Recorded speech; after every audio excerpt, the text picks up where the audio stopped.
Creatures of the night, it's your girl Tati. Let's talk about Wrestle Dream. Was it a wrestle nightmare?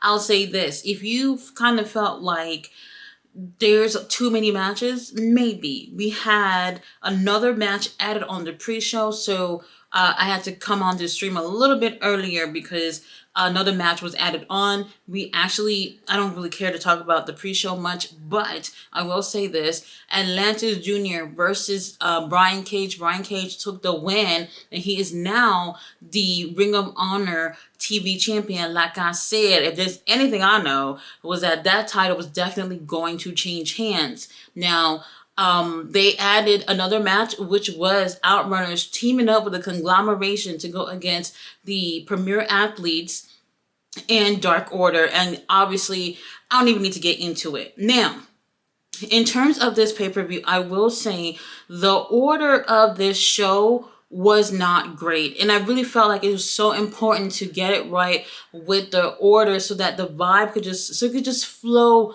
I guess so much better. We actually started off with Jay White versus Hangman Adam Page, which I did not expect to see opening the show. If you ask me, I would have taken that match and take a feud between the two of them and stretch it out to Full Gear. Something like that I think would have been better to see at a show like Full Gear.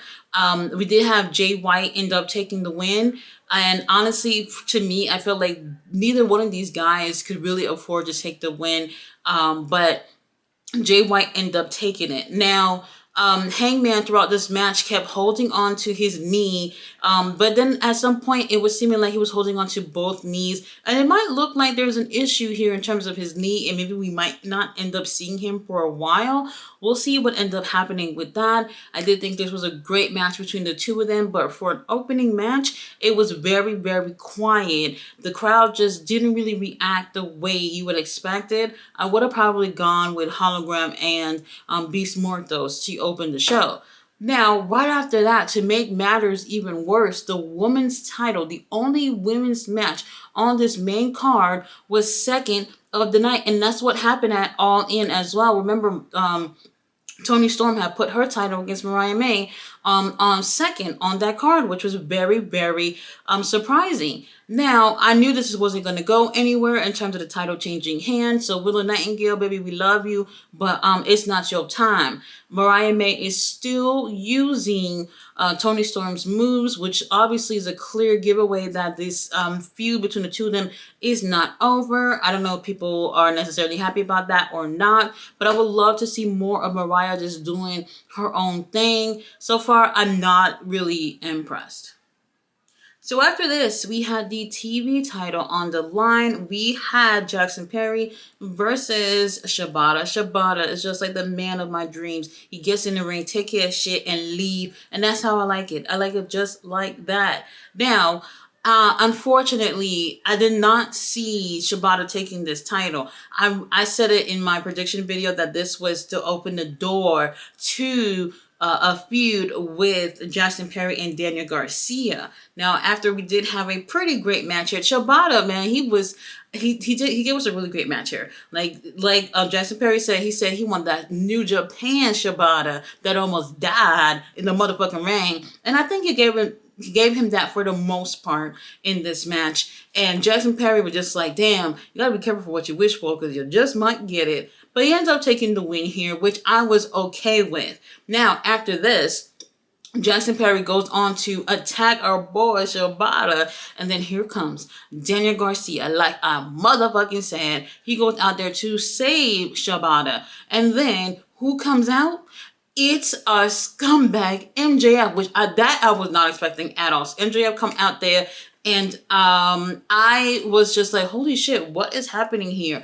Because now we're adding another person into the mix. You guys know that Daniel Garcia's last match was with MJF at All Out. So that was very interesting to see MJF return after that. He ends up putting a beat down on Daniel Garcia. And before he can really go ahead and take that dynamite ring that he found at some pawn shop in Buffalo, New York, right before he can punch him, here comes music playing, and it's Adam Cole, baby. And I'm just like, oh, you're back, okay. And I was like, wait a minute, let me see. Is Adam Cole on his 2 feet? Is he have crutches? Is he on a wheelchair? What's going on? He's on his 2 feet. He actually did a little run to the ring, and he got in safely. So it's safe to say that his little ankles probably ain't broken no more. Now, MJF obviously ain't want to get his hands on him, so he ends up getting out the ring. He run out into the crowd, and then he, what is his name, Garcia and Adam Cole, they standing tall at the end and whatever. And I'm just like, oh, okay, great. Adam Cole is back. I don't really know how I feel about that. Where did we throw him in the whole mix of what's going on in AEW? And the same thing with MJF as well. Very, very interesting. Now, let's talk about what I was waiting for. The only thing that mattered to me in this whole motherfucking pay-per-view, we had the triple threat match for the international title. We had William Ospreay versus Ricochet versus Konosuke Takeshita. Let me tell you, best match of the night. The only match that honestly I would really recommend. I would recommend this, and I know no one is not. Well, you know what? You know how a lot of people say don't like that flippy shit or whatever. Maybe those people might not like it, but it's absolutely the best match of the night by a mile from everything else. And that's no shade to the main event or whatever, but that's just how I felt. That's just really how I felt. And I think a lot of people may agree with this being match of the night. They gave us drama. They gave, there was so many times I was just clutching onto my pearls that I don't even have. And I'm just like, holy shit. These guys, the chemistry was great. Takeshita was a really great balance in terms of Ospreay and Ricochet's style being very similar. Takeshita being in this was just chef's kiss. I absolutely love this. Now, here's where some people may not agree. There was a table out there for the longest, and I was like, we're gonna wait and see what happened, because somebody's gonna go through that table. And I wasn't really sure what's gonna happen. And I was like, if Takeshita goes through that table, Takeshita is not winning. Whoever goes through it is definitely not going to win. So then he ends up getting Ricochet through that table. It was beautiful, beautiful spot. And then now it's just William and Takeshita in the ring. And I am still clutching on these invisible pearls. And I'm just like, please, Takeshita, please. Now, out of the blue, when Uncle Don, seeing that Takeshita may not get this, he ends up pulling the ref out the ring. Barely a ref bump. He just pulled him and he just fell onto the ground, whatever, whoop-de-doo. And, he gets in there, he has a screwdriver, and he's going to hurt William. Now, here comes somebody in a hoodie. And I'm like, who the hell is this? Then I seen the jeans, and I was like, oh, I know who this is. It was our boy, Kyle Fletcher. Kyle Fletcher in his 90s boy band jeans, and he ends up holding a screwdriver, and he attacks William with it, and that right there just opened the door for Takeshita to go ahead and win and take the damn international title. God is good, you guys. I'm telling you, that's all I needed. That's all I needed to see. Takeshita finally has this title, finally has a title. I am so over the moon. I am waiting for Takeshita renders to come out. I need them pictures. I need a new picture on my fucking phone to put on. I need this. I have been waiting for Takeshita to win the title. Long overdue. So I'm really, really happy about this. But before I continue, I just want to say, after this, Fletcher grabbed Ospreay and hit him with a tiger job, but now they won. And it's so funny because what's his name? Ospreay was holding on to Kyle's jeans, like, bro, why would you do this to me? How could you do this to me, bro? And Kyle Fletcher just didn't give a fuck, and he ended up hitting that tiger drop and he won. But I will say this, for anybody who watched the scrum was literally 20 minutes long and not a second longer.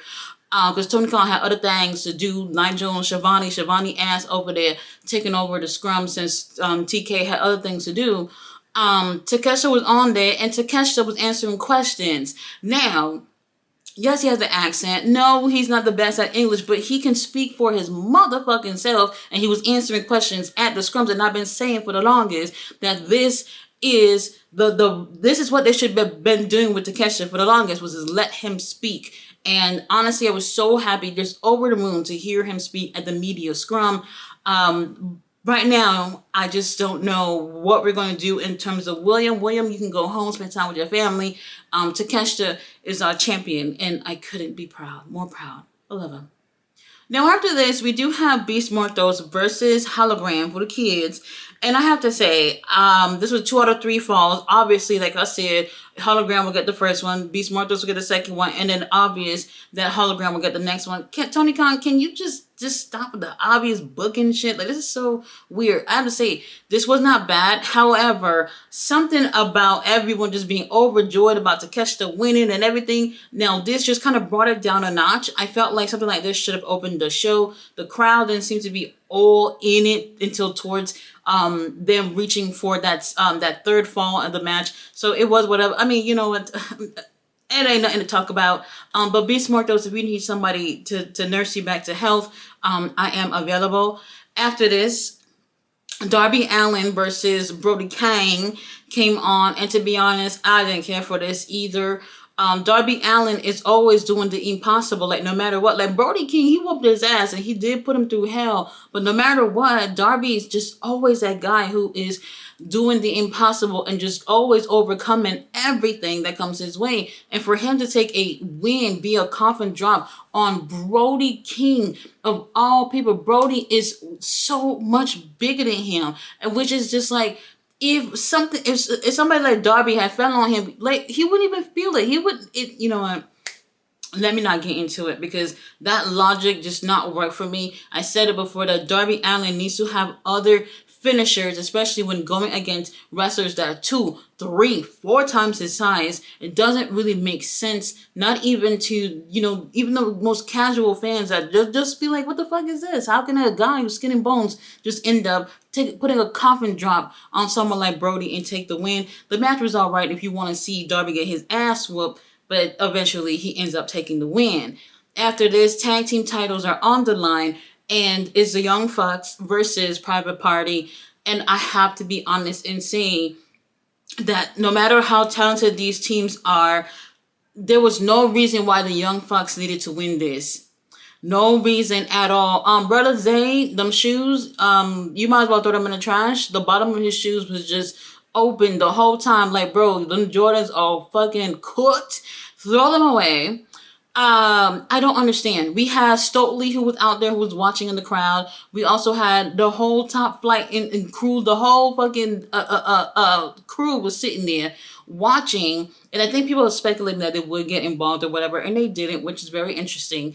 And then here comes, the Young Bucks end up taking the win. And honestly, I'm just like, I understand there are fans. Even the fans of the Young Bucks, what have you gotten from this title reign from the Young Bucks? They've had probably 5 matches, maybe 6 matches. I'm being nice by saying this, as they've won the titles back in, what was that, April, I want to say? I don't understand, what is it that people are enjoying from this title reign? I just feel like we're at that point in pro wrestling where it's like, as long as you have a title, that's all that matters. No, bitch. That's not what matters. You have the title, reigning defending champion, and be a great reigning defending champion at that. And we've barely gotten that out of the Young Bucks.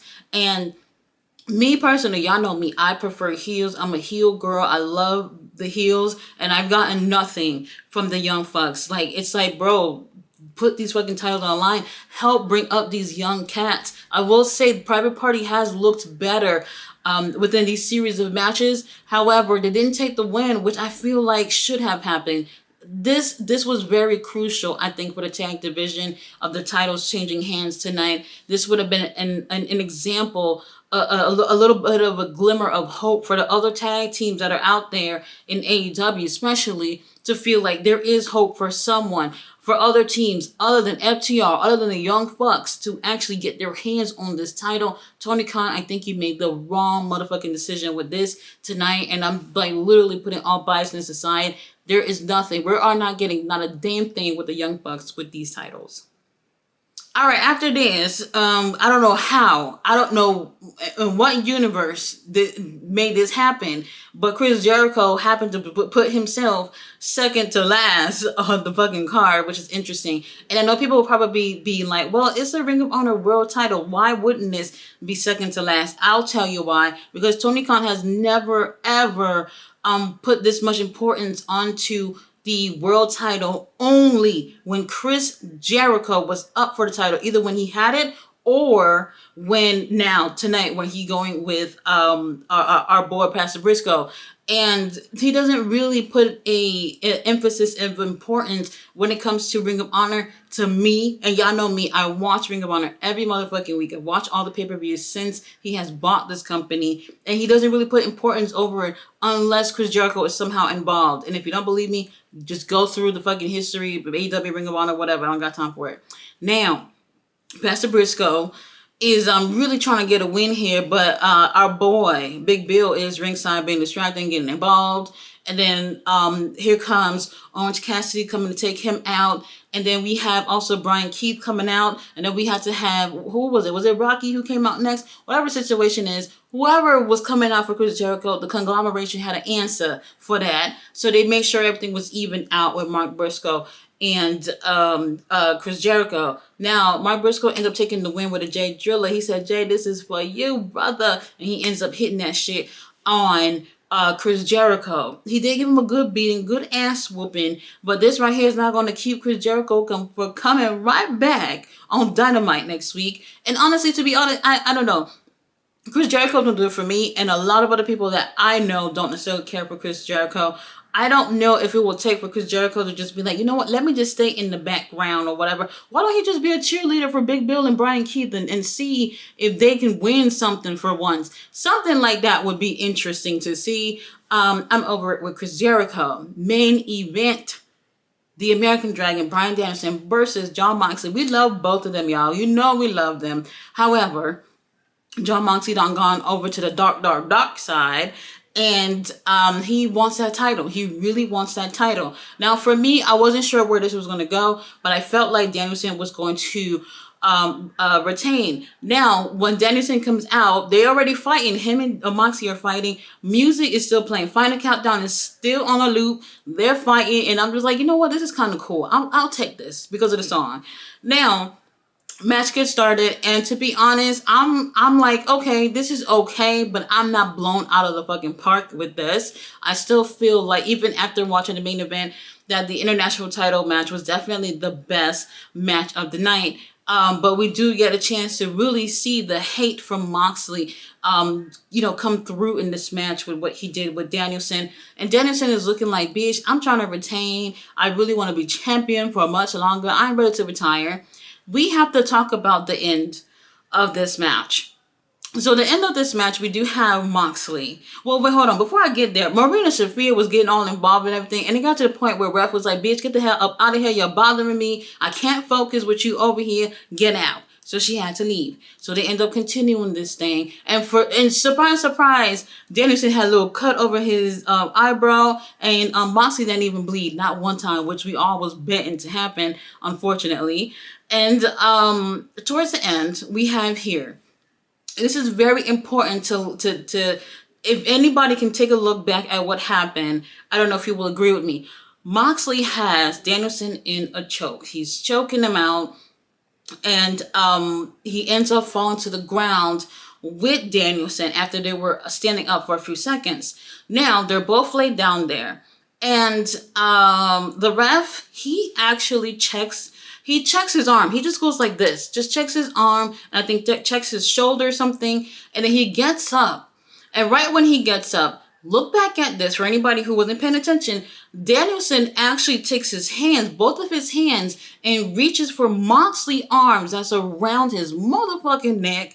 And for whatever reason, ref doesn't see this, but he goes for the bell. When I tell you the whole arena was quiet, I can probably hear everybody's heart beating up in there.